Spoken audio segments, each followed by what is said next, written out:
Hi, my name is Idris Ali, My name is Alex Iguanago. and we're going to be talking about mineral rights and leasing tonight. This is meant for oil and gas, which is Dr. John Krivila's class, Meen 4800. First of all, I'd like to define what minerals are. Minerals are naturally occurring inorganic substances present in the earth. Also, organic materials can also be qualified as minerals because of conveyance, which is giving them the mineral rights by law. They are generally categorized into fuel, metallic, and non-metallics. Examples include coal, oil, natural gas, sand, gravel, salt, iron ore, gypsum, to mention but just a few. Minerals provide the raw materials used for making almost everything we use in our daily lives. That includes cars, roads, fertilizers, glasses, and what have you. Mineral rights consist of the right to extract all minerals contained in or beneath land surfaces in a given area. Mineral rights exclusively belong to governments in most countries. Organizations cannot be able to extract these minerals without the government permission. However, the United States happens to be one of the few countries that actually gives exclusive rights to its citizens to minerals. Mineral rights. So basically, mineral ownership in the past is based on land ownership. Fee simple is the oldest and most basic ownership type. That includes like complete ownership of the surface, the substance beneath the surface, and also the air above the property. So before drilling and mining came into existence, transactions are also fee simple. So basically, if you buy a house, you automatically buy what's beneath it. But however, ownership complexities arise due to commercial mineral production. The laws governing these ownership rules are very different depending on the location. However, in general, one mineral rights can be purchased currently or leased to other parties, so they can be able to extract the minerals. Surface rights versus mineral rights. Just like in the United States, individuals can own or sell mineral or mining or mineral rights to mining or energy companies while retaining rights to properties on land surfaces. Mineral supersedes surface rights by law, allowing continuous supply of minerals to meet demands, which is like, for example, the gas that we use today. Anytime there is an interruption in gas or oil, usually the price of gas or the price of oil shoots up by barrel, which results in the high price in pumps. Also, companies must, however, comply with all terms of operation agreed upon on the lease, as well as environmental standards of pollution. Because without the regulation of controlling how companies dispose of their waste, there will be a tremendous pollution in the atmosphere and also in the waters that we drink today. Just like in some areas of Texas, there are contaminated waters whereby you can literally light a drinking water, and the drinking water becomes ignites with fire. That is very dangerous. So mining drilling activities are also governed by the terms of agreement between operators and royalty owners. Operators can choose to reverse the mineral, sell rights to another buyer, or drill or mine companies. Leasing mineral rights. Mining or drilling companies lease minerals in order to meet demands and also make profits, because corporations are in the business of making profits. They are not NGOs. Bonus payments, one-time upfront payment given to the leaser or landowner by the leasee, or which is the company. This can be a higher amount if they are producing wells in the land. Royalty percentage. This is a recurring amount given to the leaser depending on the value of the production, which is the kind of profit or production that can be made out of that land. Primary term, the duration for time for which a company is allowed to drill, which means at the end of that time, the leaser might either allow the leaser to renew. The leaser might either allow the lessee to renew or maybe sell to a different company.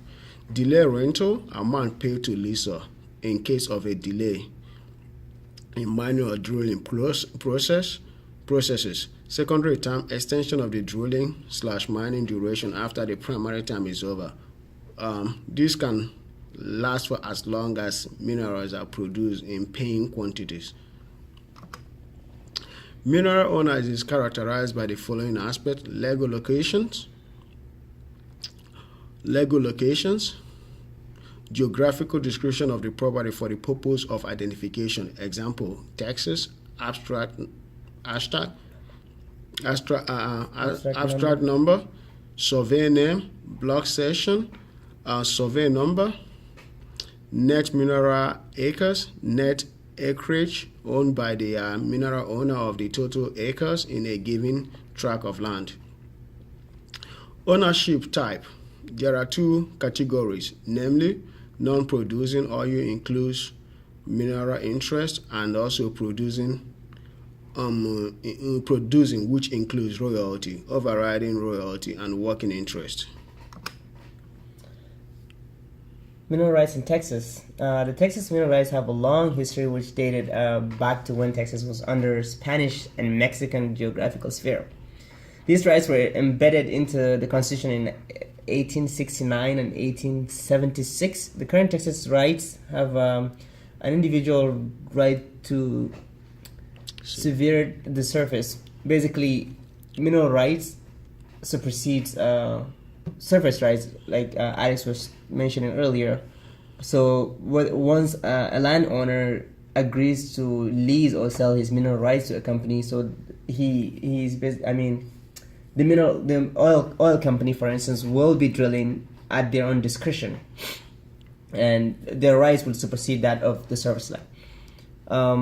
Texas mineral rights grant individual the right to produce or release an oil and gas company for production.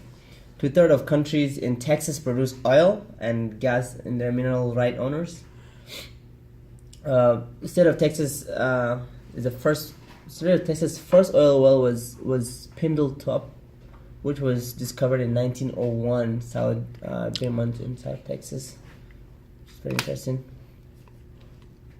Okay, as mentioned in the previous slide, mineral rights in most countries belong to the government. Just like there are many countries, most countries in the world, the government tends to own the right to mining and the right to lands, and everything is owned by the government. So individuals are not allowed to own lands, especially, and in some situations, even when individuals are allowed to own lands, when there is a mineral discovered, the government use what they call eminent domain in some countries to overtake the land from individuals, whereby they would take every proceed and every profit and everything that comes out of that land. But in the United States and few countries, the landowners or organization that owns the surface also the owner of the mineral right. The complete private ownership is also known as the fee simple state, which is like as stated in the previous slides. Fee simple is the most basic form of ownership. The owner controls the surface, the subsurface, and the air over the property. The owner reserves the right to lease, sell, or do whatever legally he or she so pleases with the land. But in today's United States, the way mineral rights are structured, landowners, organizations, or corporations can partial ownership of a right to many real estate parcels. Most states in the United States have laws that govern the transfer of mineral rights from one owner to another. Buying/selling mineral rights in the United States. Buying/selling a mineral right in the United States is more complicated than buying and selling a car. Because I remember when I was trying to buy my own car, man, it was just go in there, go out. Though it did take some time though, but also cars do depreciate. But minerals that are in lands do not depreciate.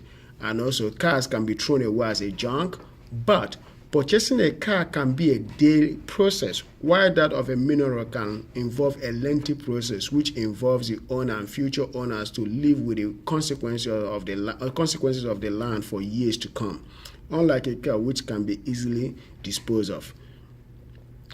When a land is sold to a new owner, the new owner might not have any interest of production, but might have vested interest of investment. The goal of the new owner might be to sell it to a mining or / drilling company for production. In this instance, the new owner attempts to be the middleman who acquires valuable properties from individual owners and broker those properties to mining or drilling companies for higher prices. Spectator buyers. These spectator buyers also use options. In an option transaction, the spectator offers the landowner a small amount of money at a present rate for the option of buying the property at a specified price or before a specified date in the future. The spectator will then seek for a buyer who is willing to pay a higher price and make a significant amount of profit. When a company acquires mineral right, it also acquires the right to enter the property and remove the resource at some future time without hindrance. This is to say that in most of these transactions, the surface owner has no say in when the mining / drilling takes place. Okay, how it will be done and what will be done to restore the property. Situations and disagreements between buyers and sellers arise at the time of mining. If the seller, for any reason, wants any control at that time, he must anticipate what might go wrong and write a contract that will preserve his or her wishes.